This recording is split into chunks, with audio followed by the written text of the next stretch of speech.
I'm happy to be here in new Vedanta Center in Austin, and especially I'm thankful to the organizers who have been working day and night. I know with limited manpower, the burden on each person becomes more, so I understand that. Om Stapakaya Dharmasya Sarvadharmaswarupine Avatara Varishtaya Ramakrishnaya Te.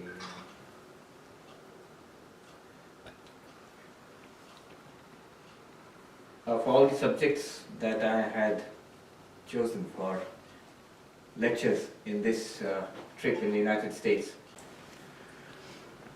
the most difficult subject was this one, defining God.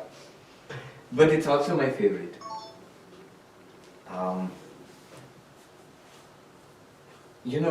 When you are in religion and spirituality, if you are a monk or a teacher, or if you're simply interested, or if you're a parent, or a teacher, one question which will always come to you from children, from devotees, from atheists, from people, or just people who are curious. How do you define God? What do you mean by God? And mostly you see, very naturally people fumble. They'll give lots of ways of trying to explain God. So defining God is essential, and yet it is impossible also. Now the best possible definition of God, they say in Advaita Vedanta, since God is beyond language, so they say the best possible definition could only be silence. But on this side of silence, if you're not going to remain silent, if you're going to try to define God, what's the best possible definition we can have? The best possible definition that I have found, the most sophisticated, the most profound definition of God that I have found, is what we are going to take up today. It's just one definition which we find in the Taittiriya Upanishad next.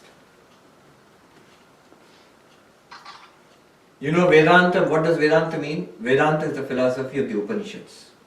Vedanta Nama Upanishad Pramanam. The knowledge that we get from the Upanishads is called Vedanta. And the Upanishads are many in number. But some Upanishads are regarded as major Upanishads, which are studied with more intensity, they're more popular. And Vedanta is mainly based on these Upanishads. Say 10 major Upanishads we speak about, sometimes 11. And there is a little shloka which we find in Uttarakhand. Sadhus, monks in Uttarakhand, they often repeat this. The 10 Upanishads. It goes like this. Isha kena katha prashna munda mandukya titirihi aitareyam cha chandogyam brihad aranyakam tatha. What are the 10 Upanishads? Isha Upanishad, Kena Upanishad, Katha Upanishad, Prashna Upanishad, Mundaka Upanishad, Mandukya Upanishad, then Taittiriya Upanishad, Aitiriya Upanishad, Chandogya and Brihadaranyaka Upanishad. These are the 10 major Upanishads. Why major? Because around 1200 to 1300 at least years ago, Shankaracharya, he wrote commentaries, extensive explanations of these Upanishads. And that's why these are regarded as the fundamental texts of Vedanta, of Advaita Vedanta, of any Vedanta system, but in Advaita Vedanta especially. Now, in these Upanishads, what is the fundamental message? One and only one. Very simple message and very profound. The message is, you are God. Tat Tvamasi. You are Brahman. First reaction will be, really incredulous. I can be anything except God. But we do not know who we are. The Upanishads say you are profoundly mistaken about who we are. We do not know who we are. And the Upanishads begin an investigation of what we are, who we are, and come to this most radical of conclusions, that we are none other than what can only be called God. The Upanishads themselves define God in different ways. The word they use is Brahman. Brahman. So they define Brahman in different ways. The best I have found, the one which I like best, I am going to go into that now. We will all go into that. It's a journey that we must take together. And what I require of you is, you must walk with me. You must walk with me. It's like a story which will begin and complete in this course of this talk. But you can't miss any part of the story. If you miss any part of the story, the rest of it will not make sense to you. So, every step is important. Yet each step is very simple. The conclusion will be something tremendous. This not only defines God in a most philosophically profound possible way, but this definition also shows us what is God. We will actually get a feeling of what God is through this definition only. So that's why it's so startling. You will see as we go along. The method to be followed here is, what this requires of us is, what I will say now, what this Upanishad, this thing tells us. First step is, we should be able to repeat back. Listen so carefully that we should be able to repeat back what it says, or what I say now. If I ask you, don't worry, I won't ask you, but you should be able to say, alright, you said this. This is the first stage. And this is anybody can do. If we listen with attention, we can do this easily. The second stage will come when we have doubts. You said this, but this is not clear, this I don't agree. These are doubts. So these doubts have to be clarified through a process of reasoning. That's second stage. At the end of the second stage, what happens? I can tell you what you told me, and now I believe it also. First stage, I can only repeat back to you what you said, Swami, but I have got so many doubts. Second stage, I can repeat back to you what you said to me, and I also believe it. Now I understand it. I am convinced about it. And the final stage will come, which is very rare, but which is the aim. We should be able to feel it also. I not only can repeat back to you what you said to me, I not only understand what you said to me, but I also feel it. It's a reality to me now. That's the goal. That's what we are aiming at. Technically, these three stages are called Shravana, Manana, Nididhyasana. A systematic study and hearing of the truths. So if it's systematic and sincere, you will be able to repeat back. Maybe not literally, but at least a summary of what the teacher has said. In traditional way of teaching, they will actually make you repeat it back. Kal kya padhaya? What did I teach yesterday? Tell me now. So that's very difficult, but you have to be always on your toes. And second stage is manana, thinking it out. Because this is the path of knowledge, jnana yoga. It's not enough to believe. We must understand. We must understand first of all. Even understanding is not realization, but understanding is essential. Swami Vivekananda says the intellectual side has to be cleared up first. And then the last, to actually feel it. Get at least, if not realization, at least an intuition of what we are trying to do. We are trying to define God here, that is the subject. As you can see, we are very ambitious. The definition of God I've chosen is from one of the Upanishads, one of the 10 Upanishads called Taittiriya Upanishad. And in Taittiriya Upanishad, the second chapter is called Brahmanandavalli, the chapter on the bliss of Brahman.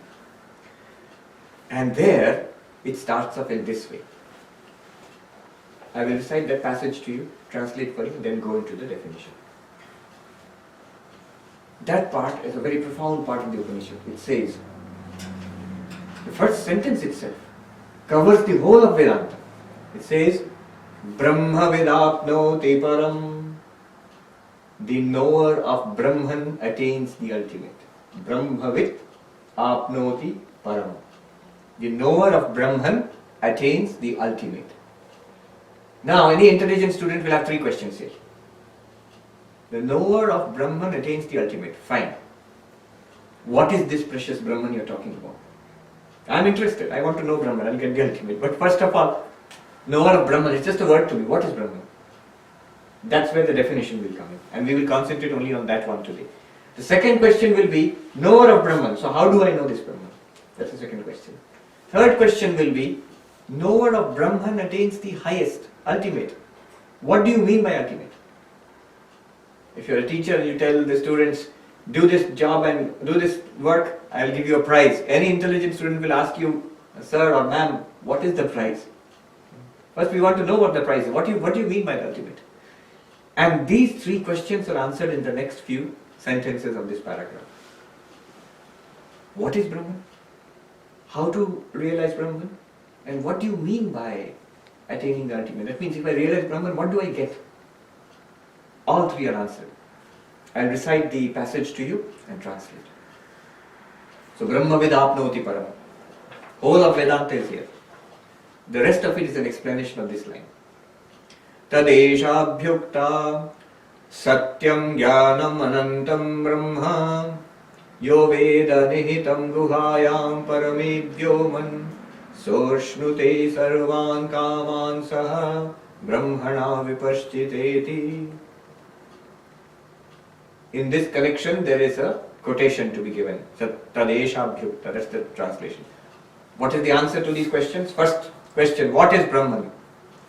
Brahman is infinity, existence, consciousness, or infinite reality and knowledge. Satyam Jnanam Anantam Brahma. Beautiful definition. This little sentence is what we are going to talk about the rest of the evening today. Satyam, we can call it truth, we can call it reality. I have chosen to translate as reality. Most books translate as truth. I have chosen to translate as reality, you will see why. Satyam, Jnanam, knowledge.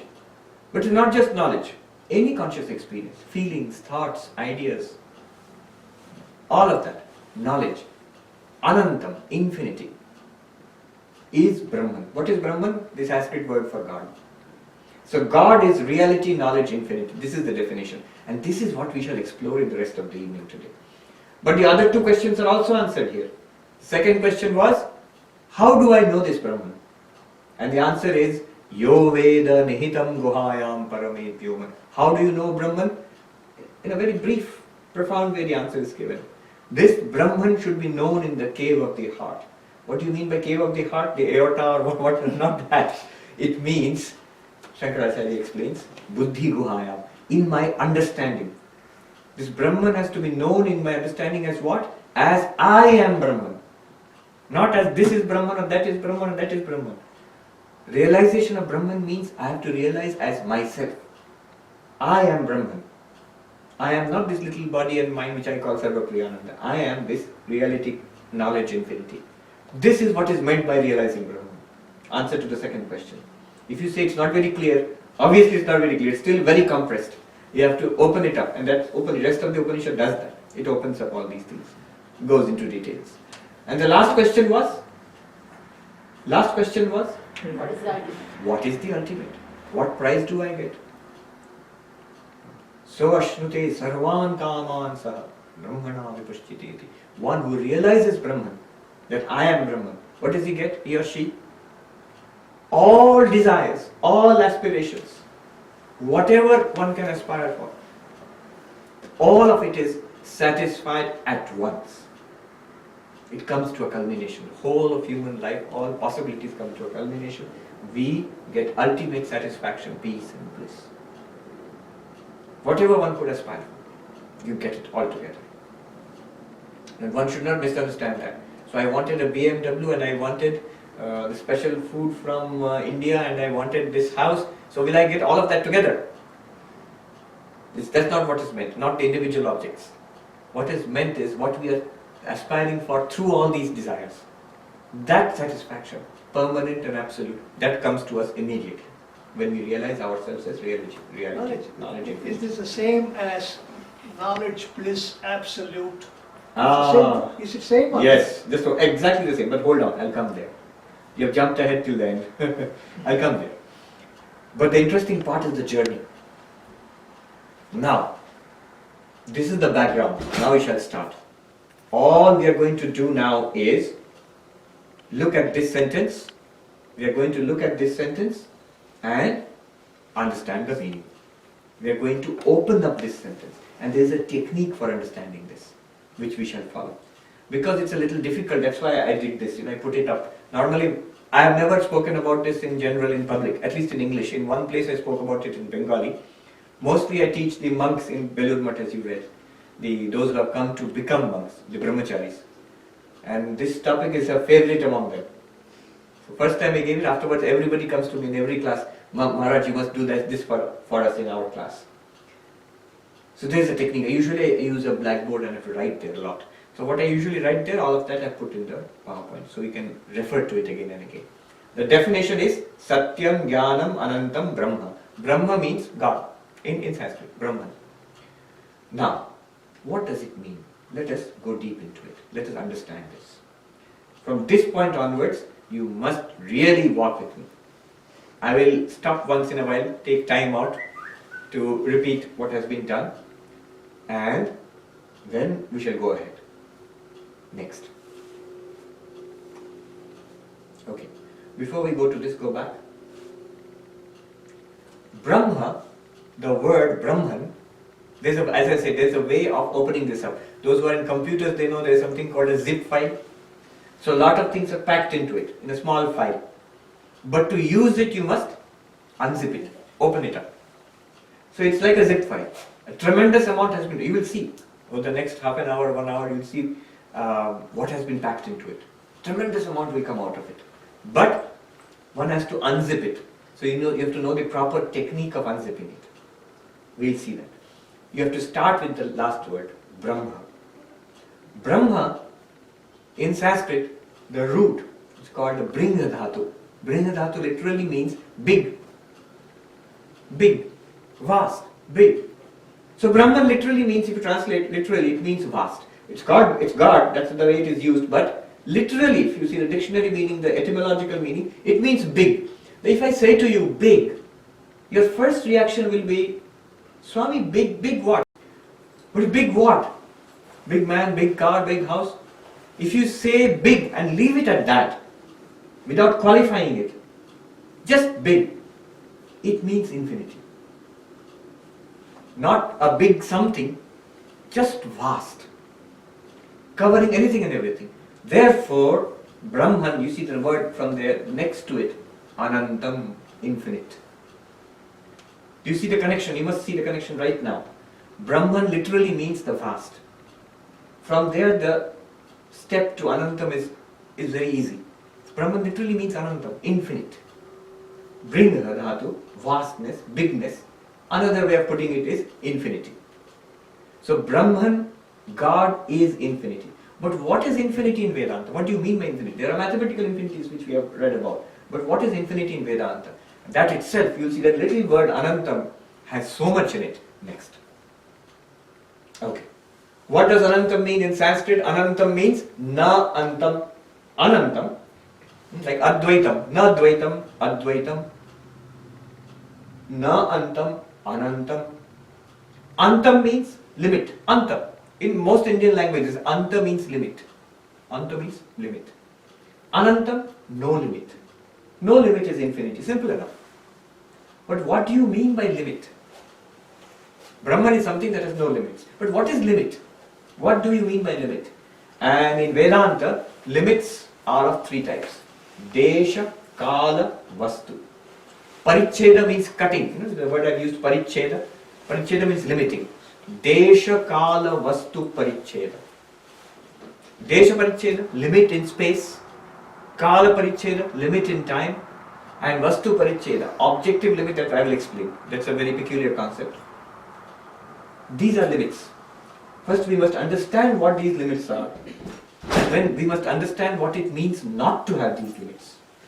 Because Brahman is defined as not having limits. So what do you mean by the first limit? Let us take it up.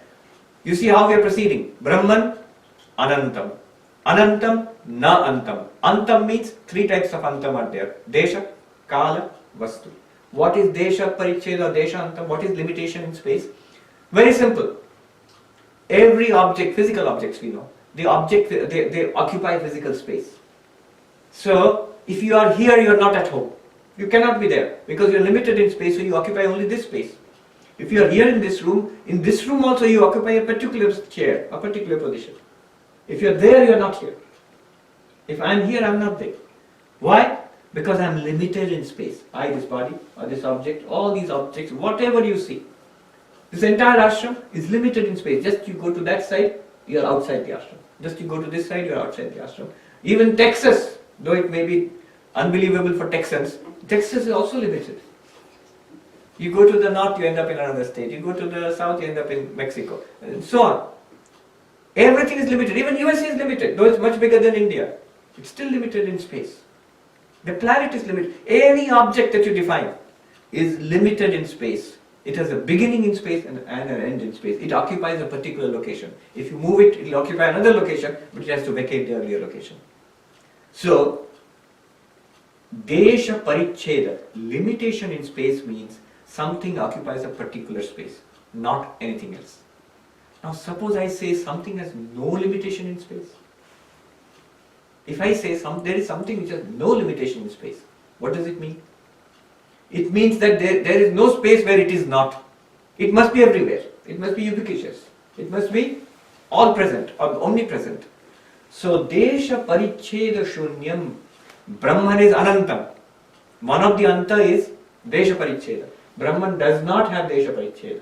So if God is defined as something that is without limitation in space,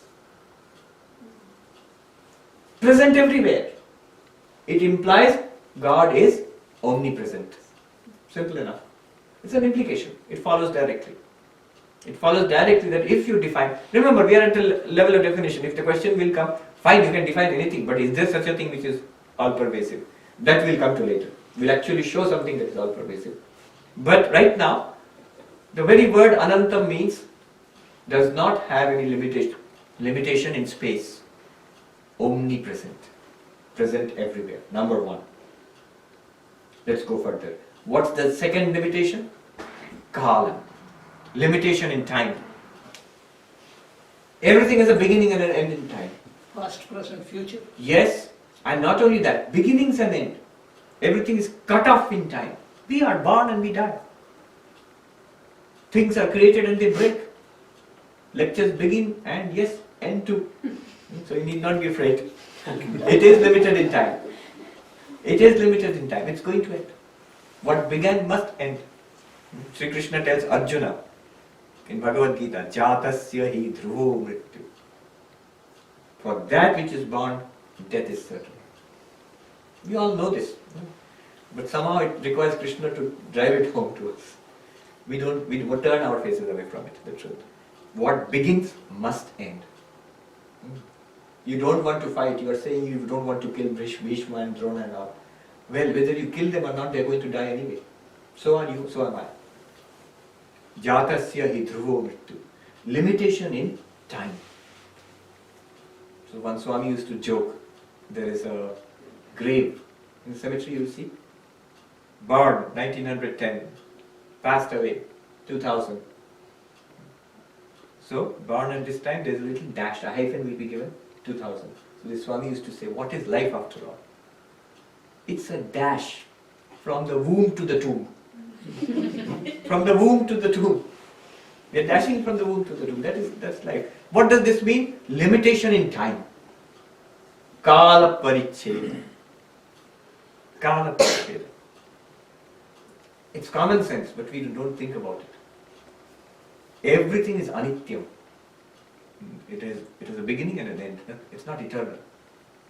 If something does not have this limitation in time, what does it mean? There was never a time when it was not. There will never be a time when it will not be. There is no beginning to it, there is no end to it.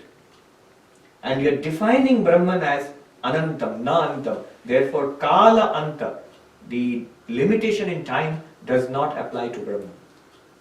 In other words, Brahman is Kala Paricheda Shunyam. Paricheda means simply cutting off, limitation. Brahman is without any limits in time. Having no limit in time, what would that mean? No beginning and no end. Eternal. Eternal. Nityam. Nityam. Eternal. Brahman is Nityam. Next, there is one more limitation. This is a little strange. Americans would say weird. This is a little weird, and you have to listen carefully what it means. But it's also incredible. Vastu Paricheda. What does Vastu Paricheda mean? Vastu means an object. Any object. This is a Vastu, this is a Vastu, these are all Vastus. Vastu Paricheda means, this idea is very interesting. If something is a particular thing, it's not any other thing. This means that. If it's an asana, it cannot be a mobile. If it's a mobile, it cannot be a human being. When you define something as a particular object, it means it excludes all other objects. If this is Swami Sarvapriyananda, it cannot be anything else. Vastu Paricheda means when you define an object as a particular object, it becomes limited to that and that alone. It's not other things. A dog is not a cat. And human being is not a non-human being, literally. A is not B. So in that sense, Vastu Paricheda means, this is a very subtle concept. When you define an object as a particular object, it excludes all other objects. It is that only. That chair is a chair only. And it is that chair only, not anything else. Very simple concept, but also very profound. Everything has Vastu Paricheda. Literally, by definition. A Vastu has Vastu Paricheda. An object will have object limitation. Now if you say something has no object limitation, no Vastu Paricheda, Vastu Paricheda Shunyam, devoid of limitation as object, what would it be? I want an answer from you. If it's a limitation object, it means it is that object itself and nothing else.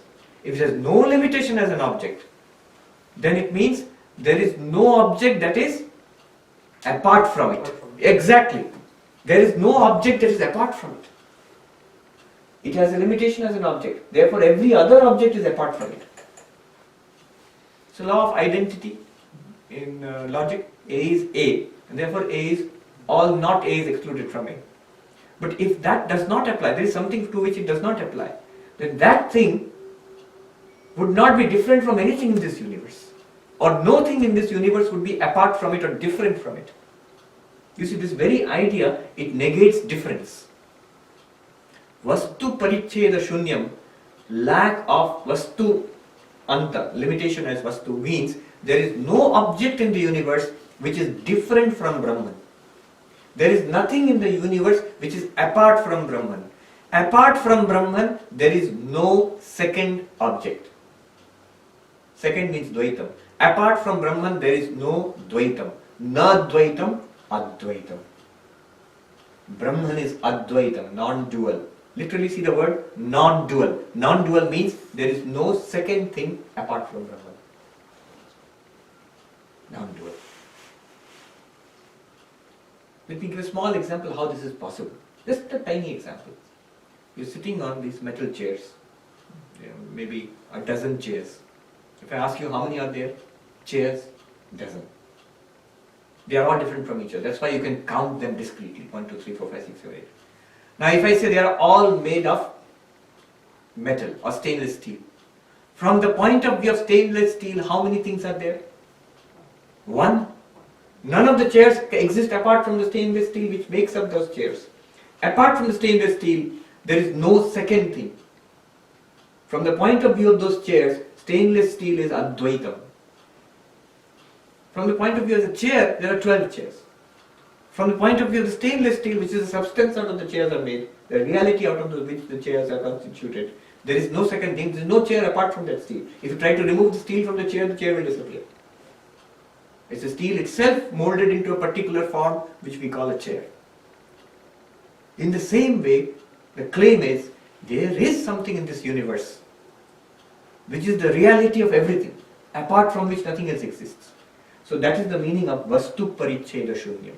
It's a strange concept, but also it's a tremendous concept actually. If you remove that conception, that you remove that limitation, then you have something which is not apart from anything in the universe. Everything in the universe must be that only. It cannot be in any sense apart from that. Okay. Now just see. We are unpacking this sentence. I was just saying it's like a zip file. If you unpack, you will get lots of things. We have unpacked only one word, Anantam. And see what we have got here. Brahman is Anantam. God is infinite. What have we got here? I am revising. So God is infinite means no limits. What are limits? Limit in space, limit in time, limit in object. Desha Kala Vastu Paricheda. If you remove those limits, then Brahman becomes all-pervasive. Brahman becomes eternal, Nityam, and Brahman becomes non-dual, Advaitam, not apart from anything, or rather nothing is apart from Brahman. And this is just one word. Okay, let's go deeper. Next. Now, Remember the definition. Satyam Jnanam Anantam Brahma. Brahma is Anantam. We have seen what Anantam is. Desha Kala Vastu Paricheda Shunyam. Therefore Brahman becomes Sarvavyapi, all pervasive. Brahman becomes Nityam. Brahman becomes Advaitam. Now, our question will be, all this is fine, Swami, but this is just playing with words. This is playing with words. Such an all-pervasive, eternal, non-dual reality, is it there or not? You're just creating something out of definition. Is it there or not? Is it a tangible reality? And the tremendous answer they gave is yes. And we can show it to you now. We can show it to you just now. You're going to see that. Remember the 3 stages. You have to repeat back to me what I said. You don't actually have to, but you should know that you should be able to repeat back to me what I'm saying. Number 1. Second stage, understand what I say. Third stage, try to feel it. If you do feel it, finish. No need to come to Vedanta Society anymore. You're an enlightened soul. But that is rare. It's difficult. It's difficult. But anyway, these are the 3 stages. Let's see. Anantam. Now that Anantam we have to apply, 2 more words are left. Satyam Jnanam. Let's see what Satyam is. Take a very common sense approach to Satyam. Satyam means what? In any language, our Bengali, Hindi, what Satyam means? Truth, real. Whatever is real, whatever is truthful, what is Shatya. If I ask you, or you are Vedanta students, if I ask you, you will give me all sorts of strange answers. If I ask a little child or an ordinary person, what is Satyam here? You say, why? You are Satyam, this room is Satyam, pictures are Satyam, fan, light, everything is Satyam. These objects are Satyam, chair, table, everything is Satyam. It's there. It's not imagination, it's there. Alright, let's see. Chair, table, man, woman, earth, all this is Satyam. This is what normal common sense tells us. These are all Satyam and everything else is Satyam. Now what's the problem? The problem is Anantam. Apply Anantam, bring them together now, Satyam and Anantam. Chair is Satyam, we say. Bring Anantam in. Desha Kala Vastu Paricheda Shunyam. Is chair Desha Paricheda Shunyam? No. Chair is very much limited. Is it Kala Paricheda Shunyam? No. It has a beginning and an end. Is it Vastu Paricheda Shunyam? No. It's different from everything else. It's even different from you who are sitting on the chair. It's even different from all other chairs. So it has limitation. It has limitation in space, it has limitation in time, it has limitation in Vastu, an object. It is not infinite. Very obviously it is a finite entity. And yet, the Upanishad says, Satyam Anantam. Puts them together. Brahman is something that is Anantam, and yet it is a real thing. It is reality. But the real things which we find around us, all of them are limited. They are not Anantam. None of them are Anantam. Just see anything, think of anything in this universe. They have limitation in time, space and object. Is there anything? Now the thing is, because it's Upanishad, if anybody else said it, we would say he's just cooking it up. But Upanishad is saying it, we must have Shraddha. It can't be crazy. It must mean something. So we investigate deeper. Is there anything which we can call Satyam and at the same time is Anantam, which would satisfy the Anantam requirement? Says, now look at all the things that we consider to be Satyam, look at them. What do we say? Chair. We do not only say chair, we say chair is. Chair exists. All the time is. In every language you will see there is an existential, we call it existential modifier, or qualifier. Is. Chair is. Sanskrit chair asti. Bengali chair ache.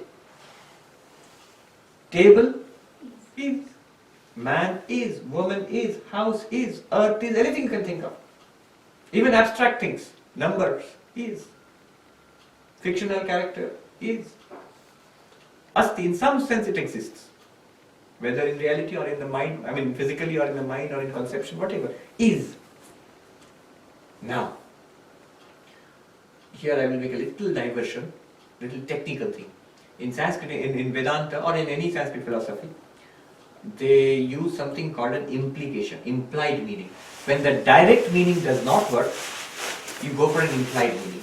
And that's nothing very technical actually, because we all do that all the time in our life. For example, if I say, I purchased a mango from the shop and I ate the mango. I ate the mango. Now see, when I say I purchased the mango, it means the whole mango. When I say ate the mango, it means I've taken out the skin, I've left out the seed, I've just eaten the flesh of the mango. But I use the same word, and you have no difficulty in understanding what I'm saying. You don't say, Swami, you didn't eat the mango, you ate only a part of the mango. You understand. When I say I ate the mango, I mean I'm using the word mango in a secondary sense. It's called lakshyartha, implied meaning. It's implied, it's understood that I ate only a part of the mango, but I can use the word mango for that. So, why do we take the implied meaning? Because when I say I ate the mango, the meaning of the word, the whole fruit, it doesn't fit with my sentence. Because you can't eat the whole fruit. If I say I took a bath, what is Ganga? Ganga is a river which flows from Gomukh to Gangasagar, near Belur. If I say I took a bath in the Ganga, I took a dip in the Ganga, did I swim all the way from Gangasagar from Gomukh to Gangasagar? No. I just went in the ghat in Belur Math and I took a dip in it. So when I say Ganga, the river Ganga, I mean the entire stream of water. When I say I took a bath in Ganga, you easily understand I mean only a part of that. So this implied meaning, it's a fact of our life. And in philosophy also they use it. Now when Upanishad says Satyam, it cannot apply to this chair, table, man, woman, or this common objects because it doesn't fit with Anantam. But is there any sense in which it can be used? Any secondary sense, implied sense? Vedanta says yes. Look at the way we express ourselves. Look at the way we experience chair, table, man, woman. How do we experience it? As is. Chair is, table is. It exists. Man is, woman is, house is, earth is. Now just as when you say I eat the mango, I leave the skin and the seed out, I take the flesh only. When I say Satyam here, Vedanta says, you leave the name and form out. Chair, table, man, woman. Just concentrate on the feeling of existence. Is. Chair, table, man, woman, house, they're all different from each other. All of them are limited in time. All of them are limited in space. But if you separate that and take just the is, you cannot physically separate. You cannot physically bring the is out of man, woman, or a chair or table. Just as you cannot bring the stainless steel out of the chair. Only conceptually you can understand. The isness itself, astitva, feeling of astitva, feeling, not even the feeling, the isness, being. Is it limited in space? Think about it. If you can conceive of any space, there that space is. Even if it's an absolute vacuum, you will say the absolute vacuum is. Isness is not limited by space. Isness is not limited by time also. This chair before creation it was wood. Wood is. Make it into a chair, chair is. Break it, broken chair is. The isness continues. Wood turned into chair, chair turned into broken chair.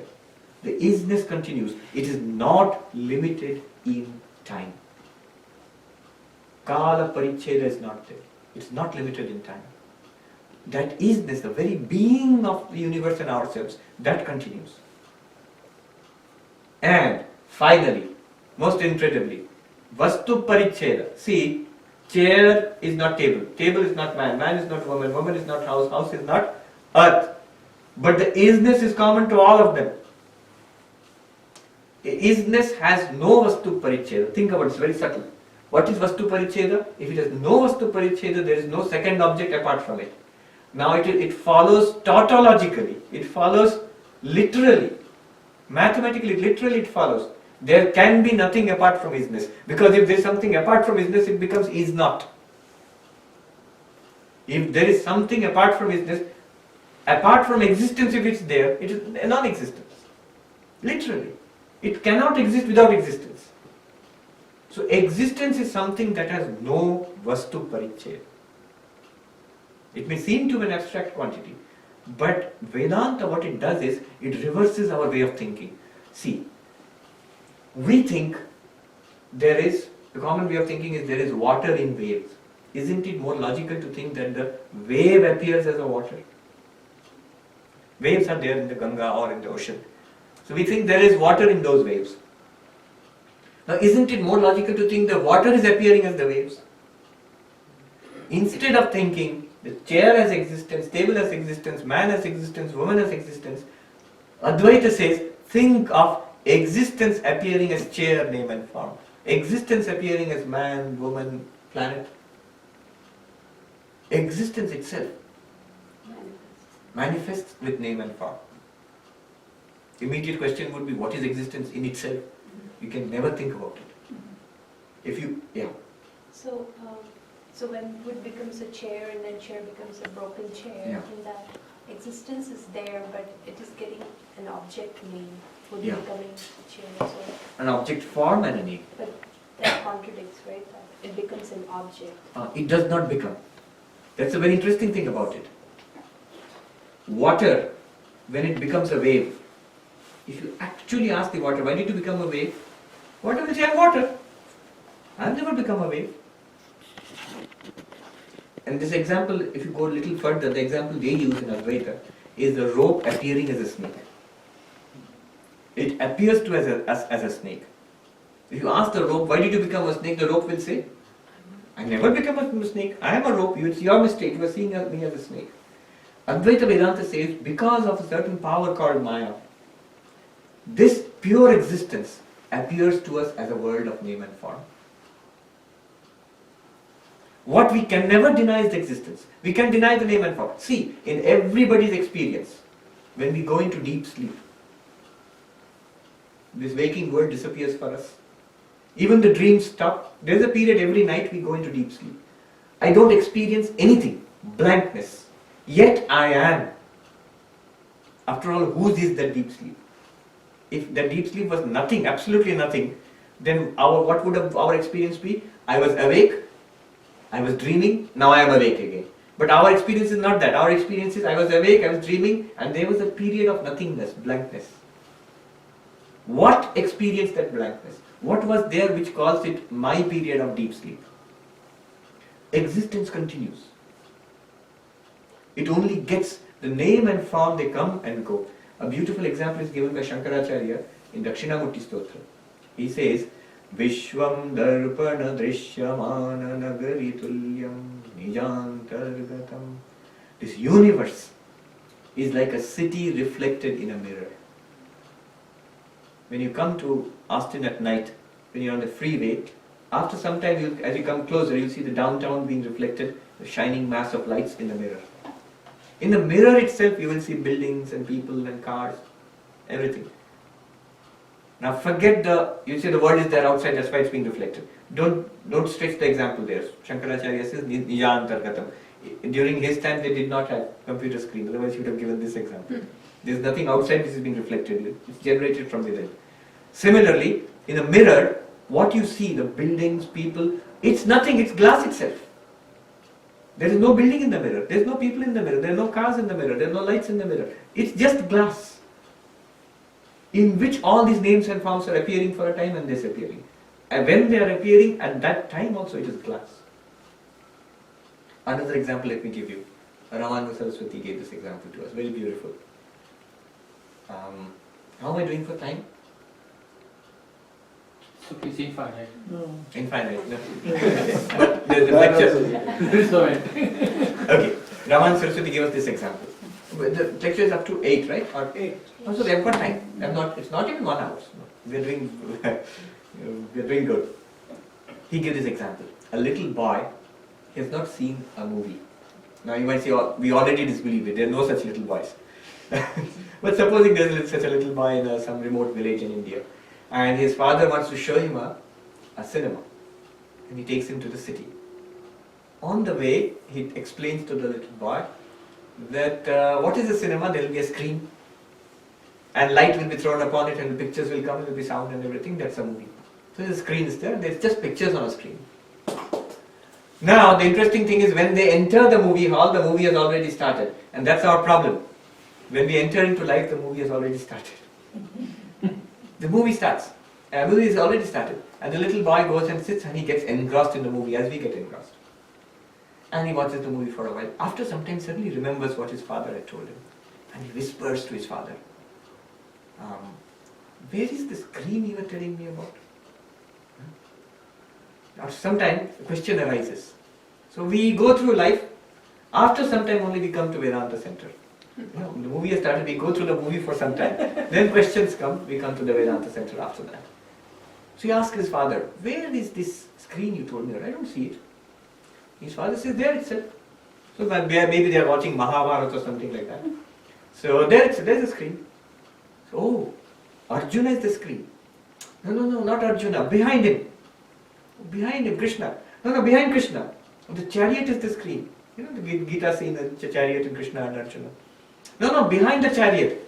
Oh, the battlefield, that is what is called the screen. No, behind all of that. The sky. No, you remove all of that. That is the screen. Remove all of that. So nothing. Screen means nothing. Shunyam. There is no screen.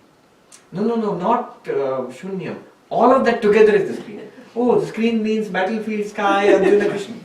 How will the father point out the screen? Because wherever he points, there is a picture. If I say, this is Brahman, you will say the photo is Brahman.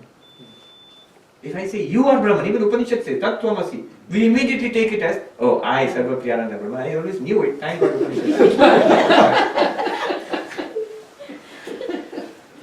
Not in this sense. This is also a picture on the screen. We miss the screen. It's only when the movie stops for a while, and it's not enough for it to stop. For us also it stops in deep sleep. The movie has to stop, then the lights in the hall have to go on, have to come on. Then the boy sees the screen for himself. And he says, oh, this is the screen. And the really interesting thing happens in the second half of the movie. The movie starts again. Again the screen is covered with pictures. But now the boy has no more questions.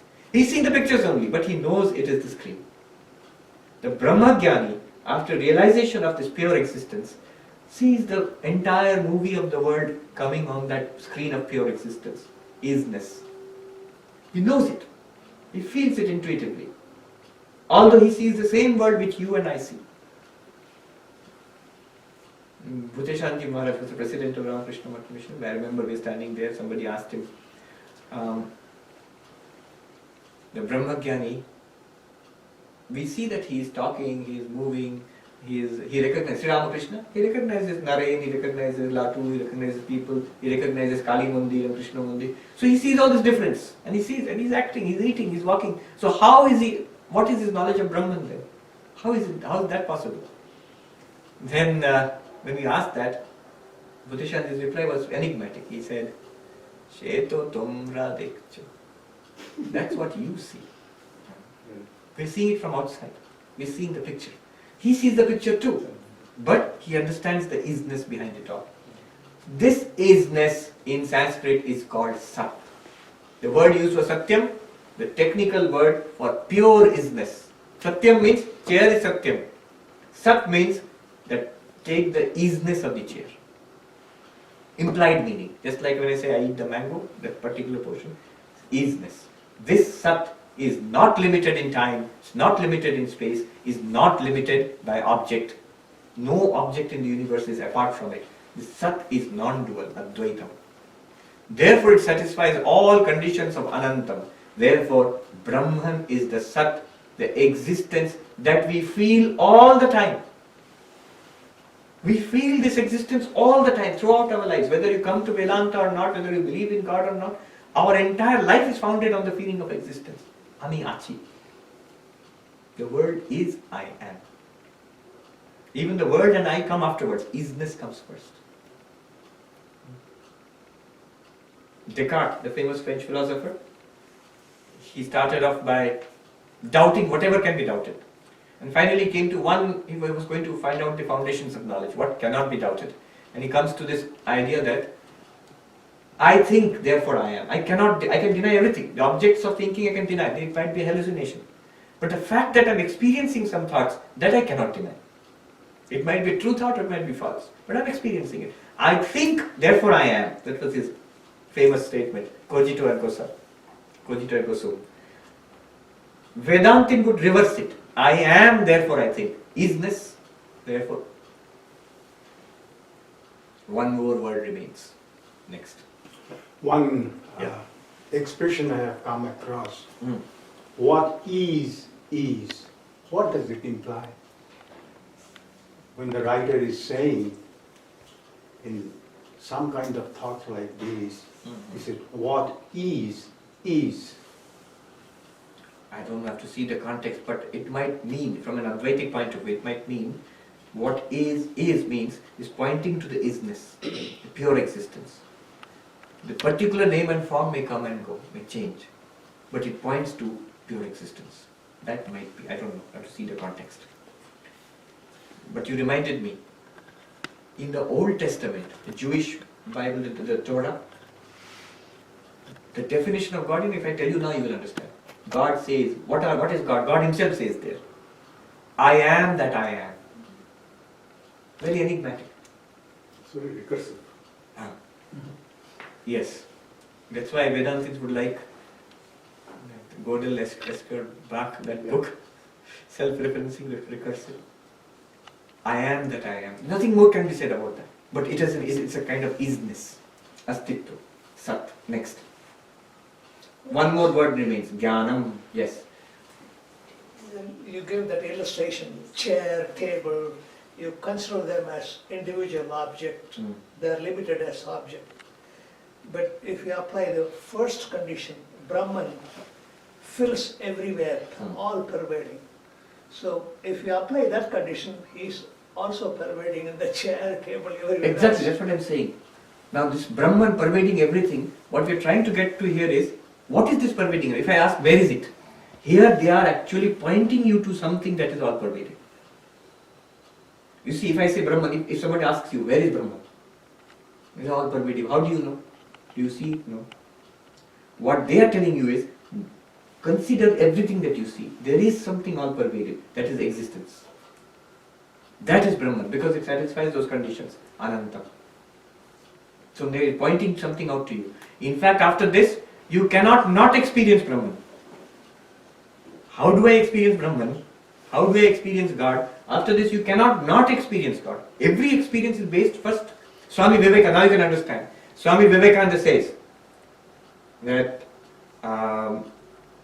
it is that existence first, then it is good, it is colored by good or bad. It is that existence first, then you say it is a chair or it is something else.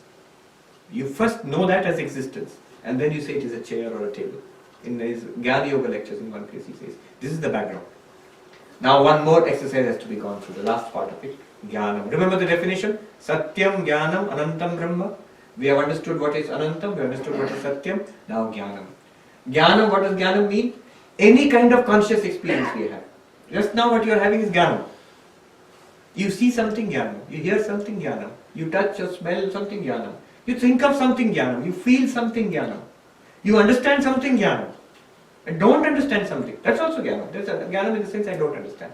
Any conscious experience is Jnanam. And what does the Upanishad say? Jnanam Brahma. This stream of conscious experiences you are having is Brahman. Really? I see something, I hear something. Is that Brahman? Apply Anantam, you will see, no, it cannot be. Suppose I see a bell. You are seeing a bell. This is Jnanam. Bell Jnanam. Is this Brahman? Because Upanishad says Jnanam Brahma. But if you apply Anantam, you will find no, it's not. There is a limitation in space. You may experience this, the next person may not be experiencing it. There is a limitation in time. 1 minute ago you were not experiencing this. 1 minute later you will not experience this.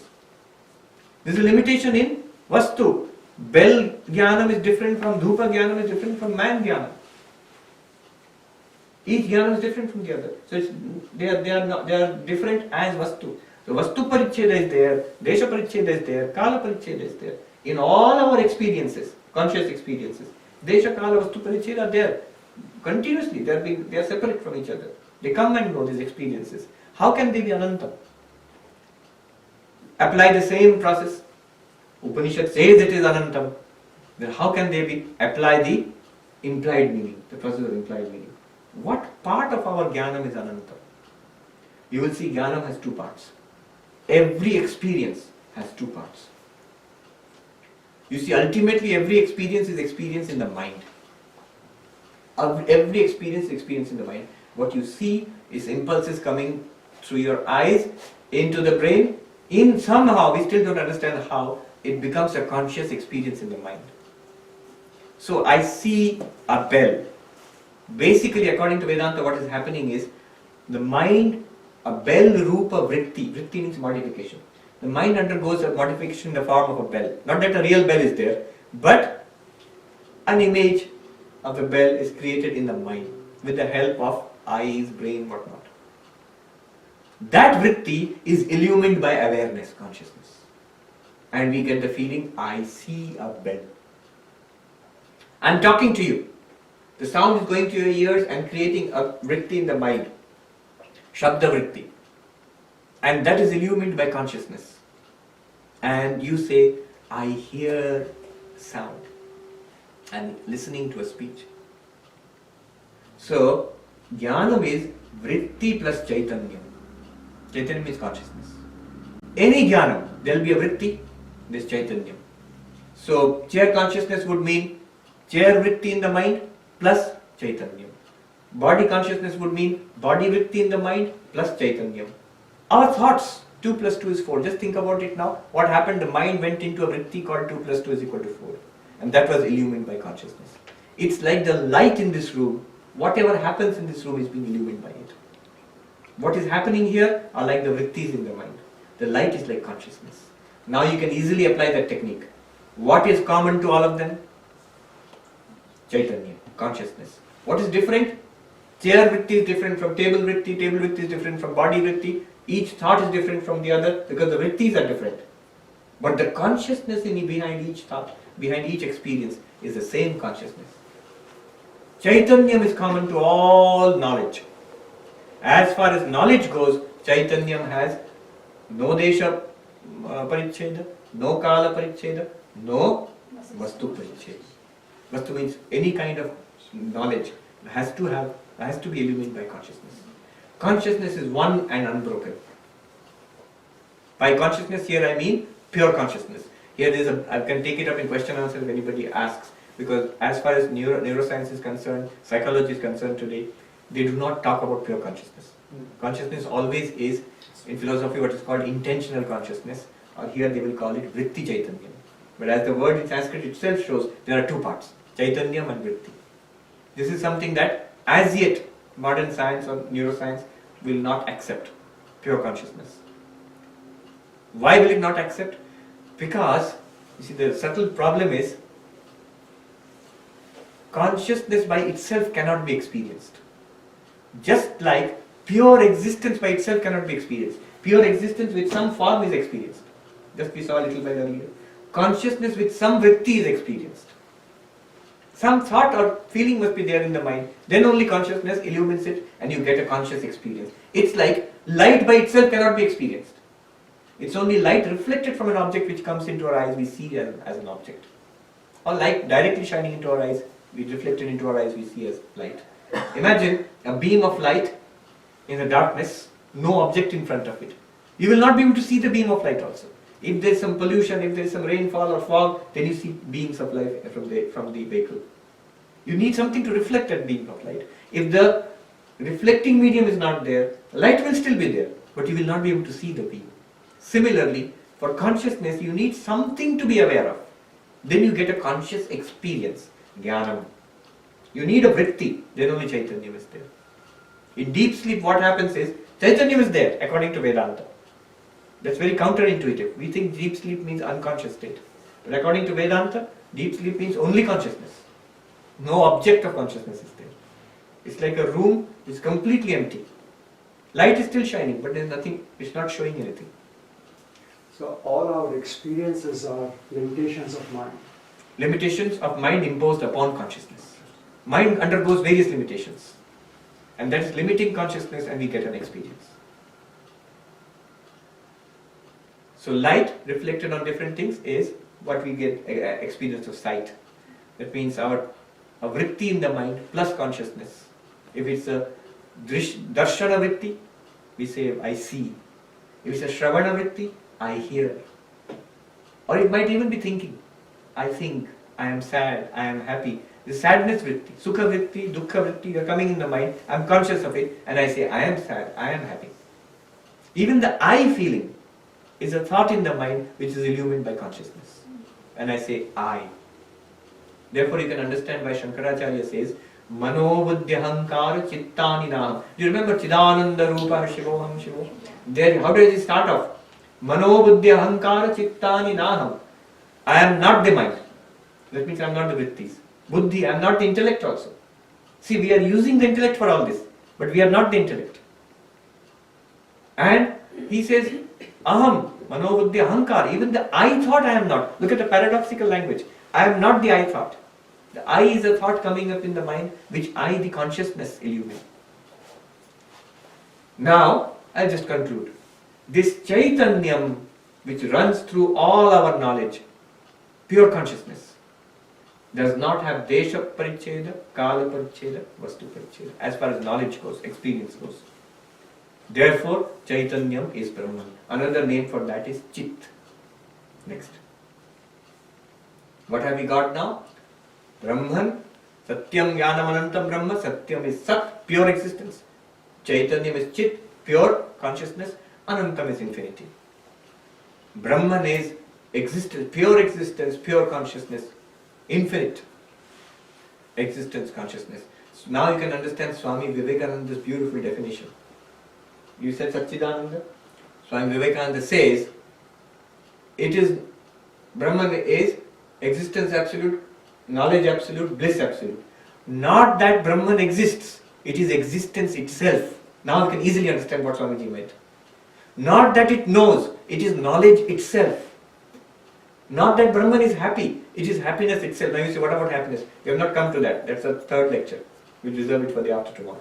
The whole lecture in itself. You said consciousness is limitless. Yes. But the knowledge is not. No.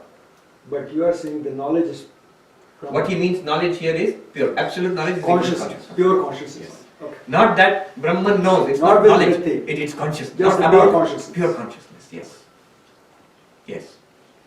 Not that Brahman knows, it is knowledge itself. Knowledge itself means consciousness. Pure consciousness. We are just using words with words don't fit exactly. The word they use is Sat and Chit. You say normally we say Satchidananda. Where is Ananda? I can just put it in through scripture here, but analysis we will do day after tomorrow. Anantam, in Chandogya Upanishad it's said,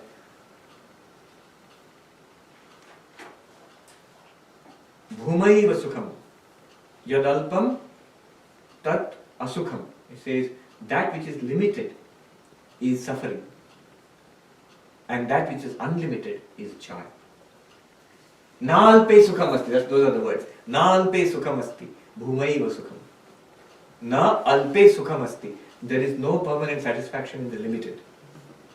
No matter how great or how nice. We tend to exceed it all the time. We tend to overflow. Bhumaiva Sukham. Bhuma means infinite. The infinite alone is happiness. So I am using that scriptural thing to say that Anantam or Bhuma, Anantam is happiness. So you can say Satchidananda. But if you want arguments for that, how this is happiness, we will see the next lecture. Okay. Wrapping up. Defining God. Many definitions are possible. This is the most philosophical, very fine definition I found in the Taittiriya Upanishad. Satyam, Jnanam, Anantam, Brahma. I am summarizing. In a very few sentences I will summarize the whole thing. Brahman means vast. Without any qualification, vast means infinite, Anantam. So Brahman is equal to Anantam. Anantam means na Antam. Antam is of three types. Desha Paricheda, Vastu Paricheda, Kala Paricheda. And Brahman does not have Desha Paricheda, which means it is omnipresent, Sarvavyapi. Brahman does not have Kala Paricheda, which means it is Nityam, eternal. Brahman does not have Vastu Paricheda, which means it is Advaitam, non-dual. There is nothing apart from Brahman. Now the question arises, where is this very abstract Brahman? It is not abstract. You are experiencing it. A very senior monk told me once. He said, Vishwarup, you are missing it 1,000 times every second. God experience. You are missing it 1,000 times every second. We are missing it. All the time it is in front of us, glaring. We are missing it. That is Maya. So, Vastu Paricheda, these are not there. What is the abstract, what is the concrete proof that such a thing is there? Look at our experience. Advaita says, look at our experience. We experience everything as is, astitva. That pure is, if you can abstract it, that pure isness, which is always experienced with the help of some name and form. Not as it is, but with some object. That pure existence is Brahman, is Satyam. In other words, it is Sat, pure existence. Jnanam, all our conscious experiences are simply vrittis in the mind being illumined by consciousness. That unchanging, unflickering consciousness. We'll deal with this thing tomorrow. Tomorrow's talk, who am I? It will be about based on consciousness alone. That pure consciousness is Brahman. So the pure consciousness which we experience all the time, which is the ground of all our experiences, pure Sat, which is the ground of everything in the world which we experience, pure existence and pure consciousness, they are not attributes, they are not two different things, they are one and the same. And one final word, this pure existence, this pure consciousness is what you are, what we are. On that we superimpose a mind and a body and I say, I am this, you are that. But that pure existence, pure consciousness is one and unbroken among all of us. Why only human beings? All living beings? Why only living beings? All non-living things also.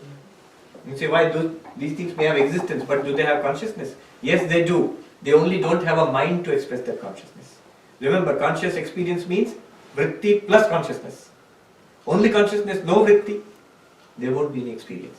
So they do not experience like us, because there is no mind here. No vritti. Maybe they have pure consciousness. No, they have a form. We are also pure. Vritti is missing. Vritti is missing. So we are also pure consciousness. Even when the movie is there, the screen is intact. The screen is not affected by the movie. You switch on the movie, switch off the movie. Screen is just a screen. But without the screen, no movie is possible. Without you as pure consciousness and existence, the universe is not possible. Perceiving of the universe is not. No, it cannot exist also. The existence of the universe is you. The experience of the universe is you. Neither experience nor even the very existence of the universe is possible without you. It is first your existence, and then the universe comes upon it. So I have a question on this. Okay, I'm done.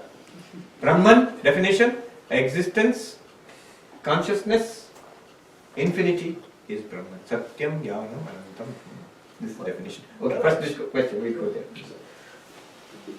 So you said that it got into deep sleep. So there is no limitation on space, no limitation on time, no limitation on our own existence, right? And how long does it last? I don't know. So there is no time-bound attribute to it about the no. deep sleep. There is no limitation of time, space, and all these things. It's not there. Only for consciousness, not for deep sleep. Deep sleep is a state which comes and goes. Right. Okay. So suppose, for example, somebody passes away. Yeah. And then what happens? So is the person has moved on from a physical system, or what do you call is the physical system is okay. Somehow it's kind of imposing some constraints, that these constraints have been removed, True. and so this kind of actually manifests itself as a pure consciousness back again?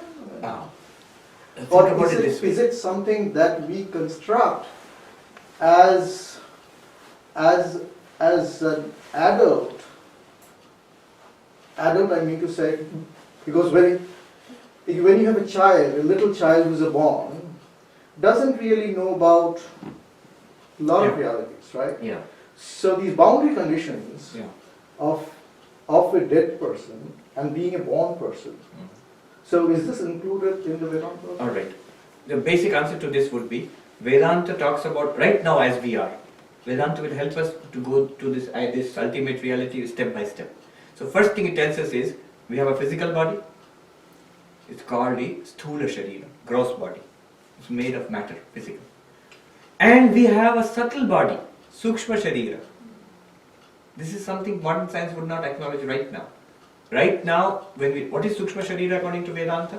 Thoughts, feelings, emotions, memory, even the vitality which is called prana. So prana, mana, buddhi, chitta, these are all the Sukshma Sharira, subtle body. If you want to give a simple name, mind to it. Now modern science would say mind is an epiphenomenon. It is generated by the processes in this body and in the brain. If you destroy this, there is no mind. But Vedanta says mind and the body are independent. The body may die, and when the body dies, what happens is this Sukshma Sharira, the subtle body, it transmigrates. This idea of rebirths, it goes into another body. And from there it goes into another body. Now and Vedanta says, quite apart from this physical body and the subtle body, there is consciousness. There is this Satyam Jnanam Anantam Brahma, the ultimate reality. This ultimate reality is constant. It is there in the living body, it is there in the dead body. What is the difference between living body and dead body? Life has gone out of it, and life is part of the subtle body. They say pranamaya kosha, prana means life.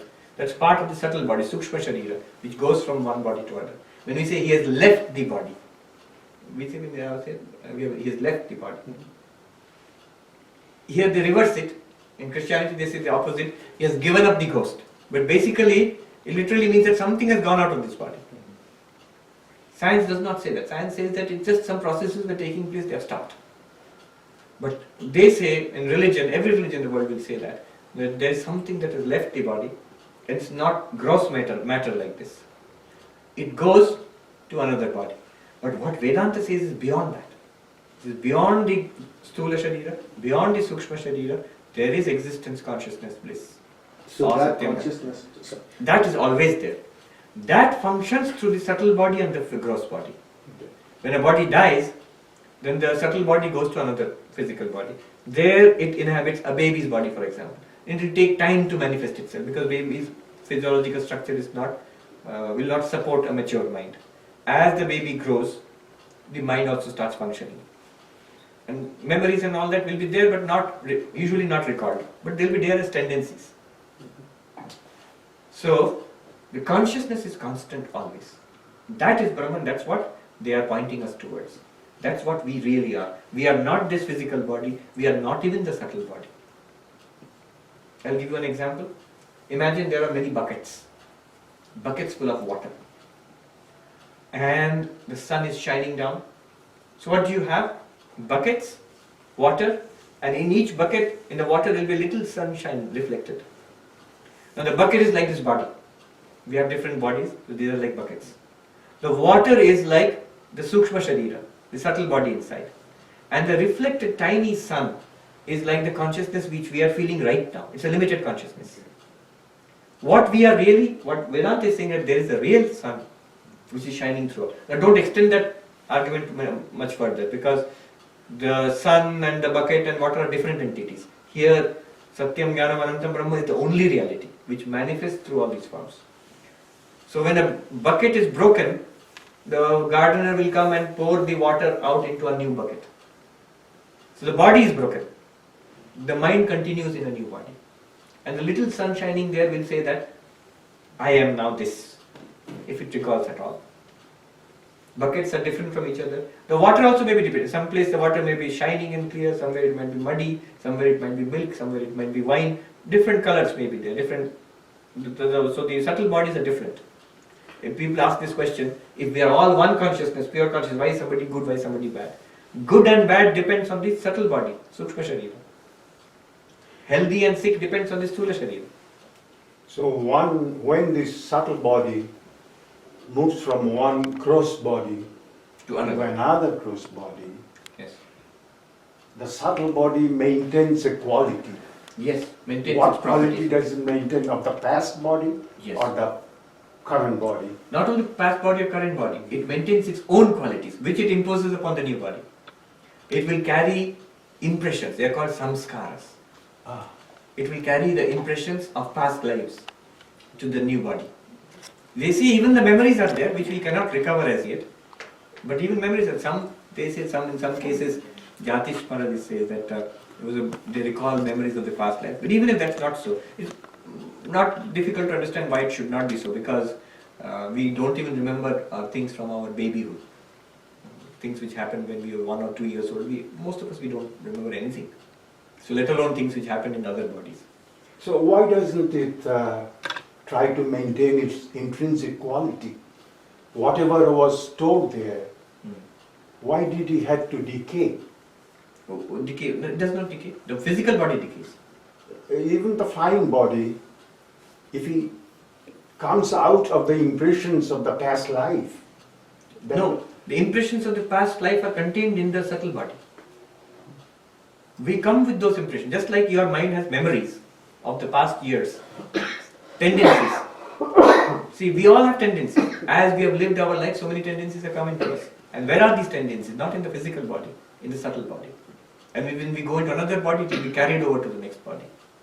That's why the same family children are different. There are different subtle bodies coming into the same family, same environment. And Vedanta would say it's carried over. from when you past say hereditary, what does it mean? hereditary, it means the physical body is transmitted from the parents. So there will be some similarities with the But parents. the tendencies could be common. No, tendencies, a great deal of them would come from the person who has come into that body. That's why your children are not exact copies of you. Ah. They'll have certain tendencies because for that reason they are born into the same family. So these are all explanations. You see, Advaita Vedanta would say that it's like a dream. Why is the lion chasing me? The answer to that is there's no lion and there's no you being chased. It's a dream. Wake up, please. You are in bed sleeping. If you can't wake up, you say, no, I see the lion. Then they'll give you some answer because you were lost in the forest. There's a lion in the forest which is chasing you. Climb a tree and wait till the sun rises. If you can wake up, fine. Problem is solved for you. Yeah. You said that there is one consciousness going to all of us. Yes. So why can't I read someone else's vritti? I'll give that to you as an example, as a home task. No, really. This is the immediate question that will come. If it's one consciousness, this consciousness knows my mind. The same consciousness knows everybody's mind. So why can't I know your mind? Where is the mistake in this question?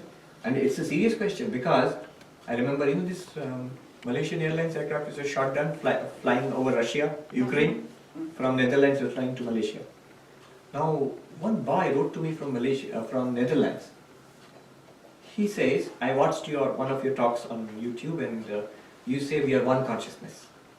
Now my best friend, she was on this flight and she died.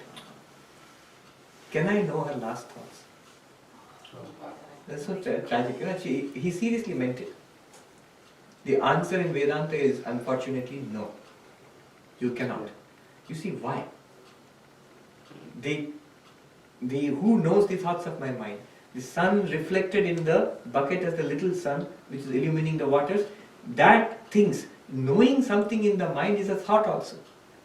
I try to remember something.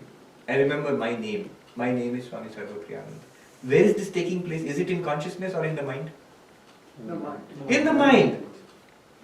Consciousness just illumines the vritti in this mind. I am Sarvapriyananda. Suppose I can't remember my name. I become so sick I can't remember anything. I'll lose my memory. Is consciousness the same or not? Absolutely the same. It just illumines a failing mind.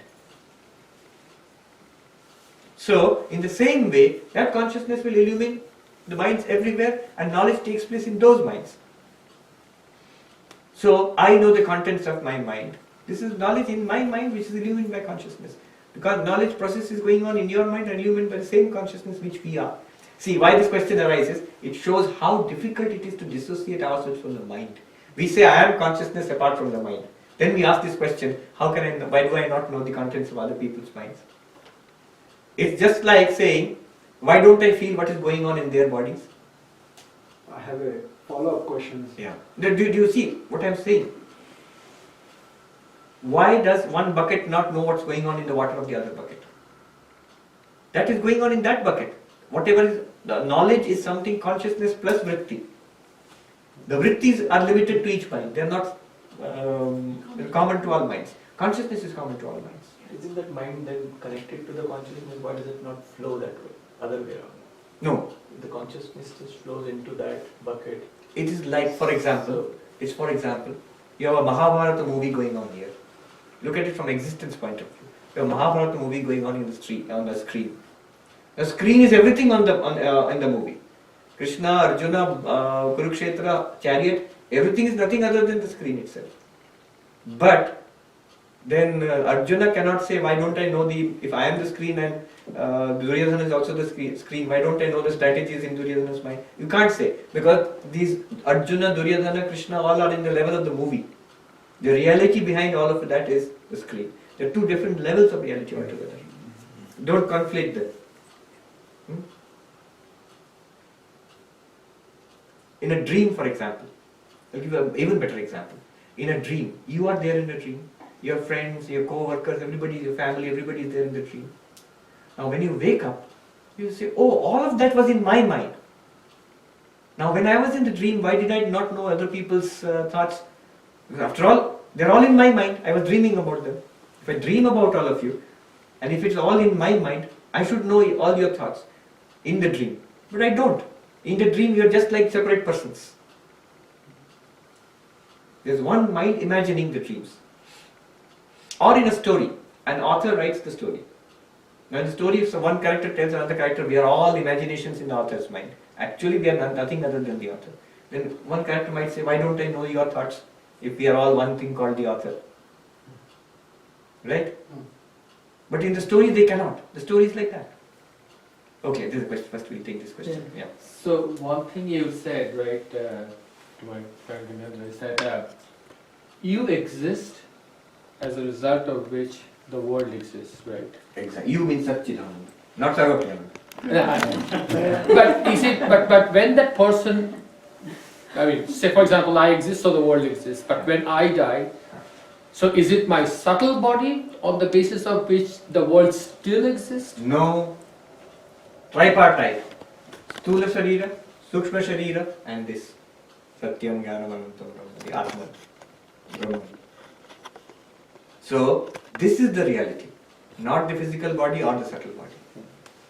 It's on this, the world exists on the basis of Satyam, Sat, pure existence. Not on the basis of the subtle body. Subtle body is thoughts, feelings. Those also exist on the basis of Satyam.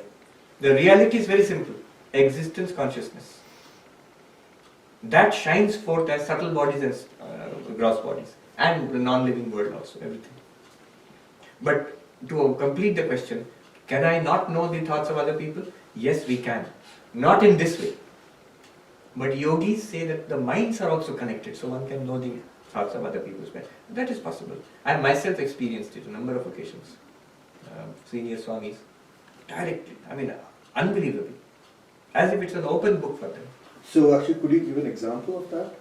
I remember, is anybody initiated by Prabhu Maharaj, Vireshwarananda?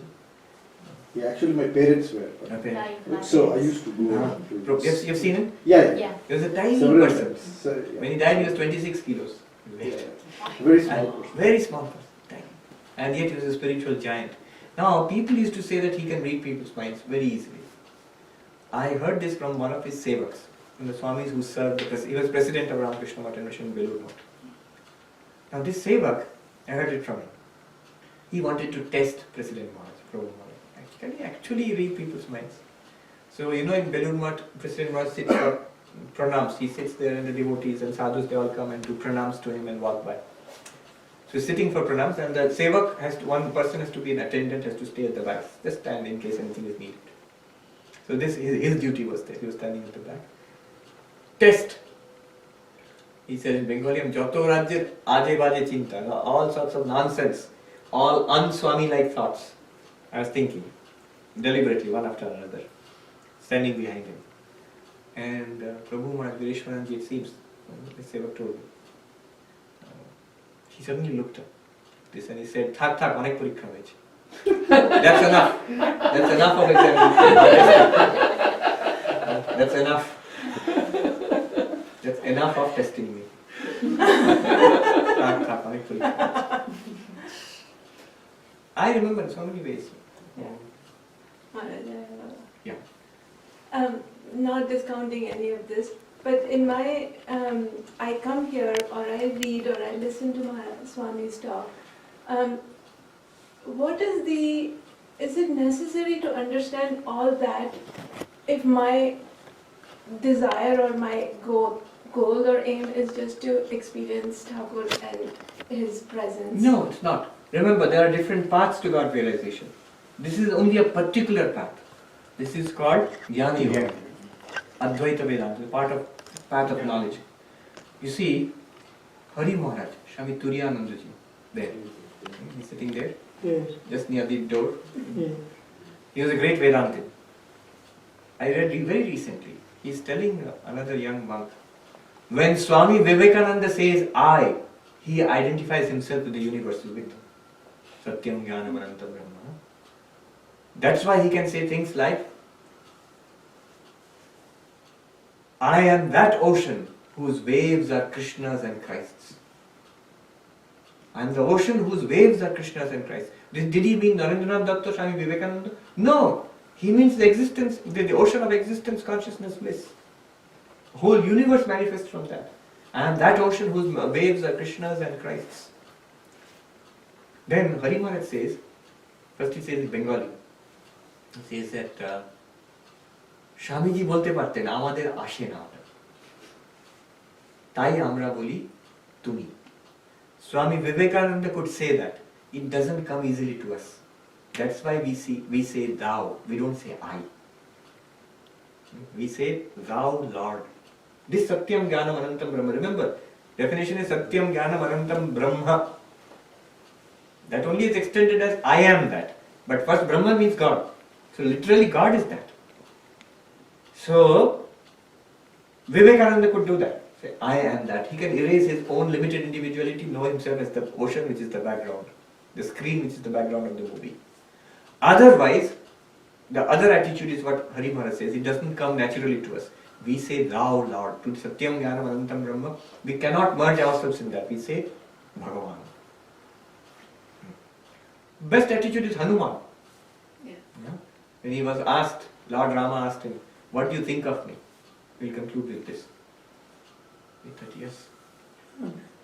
So Lord Rama asked him, what do you think of me? And Hanuman replied, Deha buddhya dasoham, Jiva buddhya twadamshaka, Atma buddhya tvamevaham iti me nishchitavati. Now see, this gross body, subtle body and pure consciousness. As this body, Hanuman, I am thy servant. There is a sense in which I am Hanuman. This is the most common sense thing. I am Hanuman, I am thy servant, you are my Lord. You are Bhagavan, I am thy dasa. As subtle body, Jiva buddhya. As subtle body, the body which is now in the Hanuman, the subtle body which has come in and now is Hanuman. Again after death will go somewhere else or was in some other body earlier.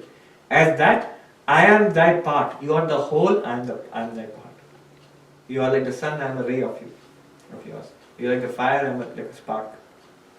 And as pure consciousness, Satyam Jnanam Anantam Brahma, Atma Buddhya, I see Brahman is equal to Atman.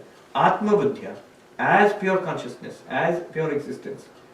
Tvamevaham, you and I are the same. Not equal, exactly the same. Iti me nishchitavati. This is my conviction. Not this one is right and that one is correct. No. This is right and that's wrong. No. All three are right from the different perspectives. And see the first perspective, Deha buddhya dasoham, that's the Dvaita Vedanta. Second perspective is Vishishta Dvaita Vedanta. And the last one is Advaita Vedanta. All are right. And therefore a jnani, he can act as a bhakta when he's... Well, this Swami Jagadananda Maharaj was there, disciple of Holy Mother. He was regarded as a Brahmagyani in his lifetime. One day in Dehradun ashram, he used to pick flowers in the old days, he used to pick flowers for the temple.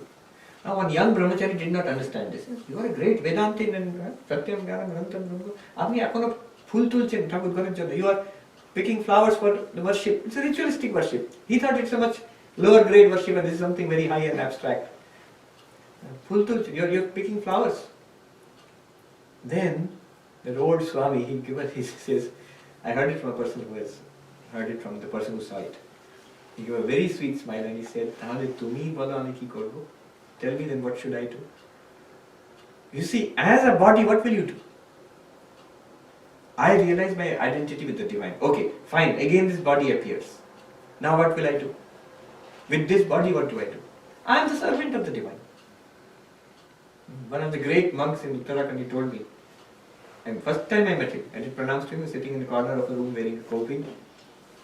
Without asking any questions, he told me the whole of spiritual life in 3 sentences. He said, Swarup to apne jagah theek hai. Swarup means Satyam Jnana Anantam Brahma. This is perfect. You are perfect as it is. Next. Ab is sharir man ka kya karna? Then what do you do with this body and mind which is still there? Third. ईश्वर का है, ईश्वर को अर्पण कर दो. देखो अहंकार न हो. This is the creation of God by Maya power. You sacrifice it unto God. You give it unto God. God's work. Be a devotee of God. Work for God. And third, last point, he said, ahankar na ho. Ahankar means I am this. The moment I say I am this, then all problems, limitations of this come into me. I am not this. Swami Ramakrishnananda, Shashi Maharaj,